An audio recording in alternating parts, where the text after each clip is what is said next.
ప్రపంచంలో అత్యంత ధనవంతులు ఎవరంటే మనం జనరల్గా ఎలన్ మస్క్, అంబానీ, అదానీల పేర్లను తలుచుకుంటాం. సంపద విషయంలో వీళ్ళను మించిన వారు ఎవరూ లేరని అనుకుంటాం. కానీ వీళ్ళందరినీ మించిన ధనవంతుడు ఒకప్పుడు ఉండేవాడు. అతడి పేరే మాన్సా మూసా. ఇతను ఒక రాజు కాదు మహాచక్రవర్తి.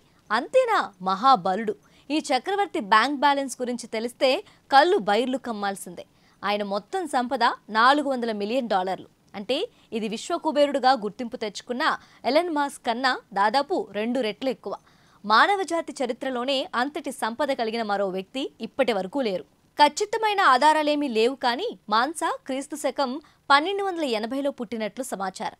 పశ్చిమ ఆఫ్రికాలోని మాలీ సామ్రాజ్యానికి మాన్సా 9వ చక్రవర్తి. మాన్సా సింహాసనం ఎక్కిన సమయంలో ఆ సామ్రాజ్యం అత్యంత సంపదతో అద్భుతంగా ఉండేది.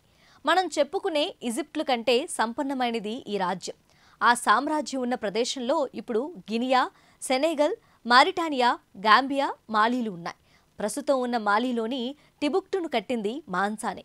దీని నిర్మాణం కోసం పశ్చిమాసియా, ఆఫ్రికా ఖండం నలుమూలల నుంచి వేలాది మంది నైపుణ్యం ఉన్న పనివాళ్లను రప్పించాడు.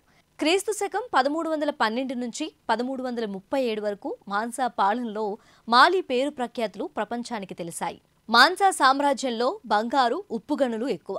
అందుకే మాన్సా ఖజానాలో కొన్ని వేల టన్నుల్లో బంగారం ఉండేదట. వీటిని ఇతర దేశాలకు ఎగుమతి చేయడంతో భారీగా సంపద దేశ ఖజానాకు వచ్చేది. మాన్సా మూసా 1324లో మక్కా వెళ్లినట్లు చారిత్రక ఆధారాలున్నాయి. అదే అతని జీవితంలో ప్రత్యేకమైన మలుపు అని తెలుస్తోంది. ఎందుకంటే అతను మక్కాకు వెళ్లే సమయంలో తనతో పాటు టన్నుల కొద్దీ బంగారాన్ని తీసుకెళ్లాడు.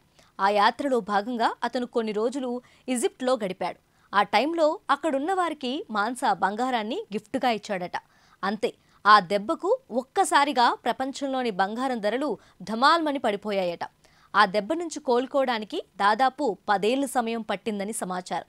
ఒక్కడు చేసిన పనికి ఇంతలా ధర పడిపోయిందంటే వాడి దగ్గర ఎంత బంగారం ఉందో అని అప్పట్లో ఇస్లామిక్ దేశాల్లో మాన్సా గురించి తెగ చర్చించేవారట. హజ్ యాత్రకు ఆయన దాదాపు 1,00,000 మంది పరివారంతో బయలుదేరినట్టు చారిత్రక ఆధారాలు చెబుతున్నాయి.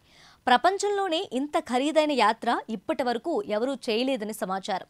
యాత్ర నుంచి వచ్చిన తర్వాత మాన్సా టింబాక్టు నగరంతో పాటు పలు ప్రాంతాలను అభివృద్ధి చేశాడు.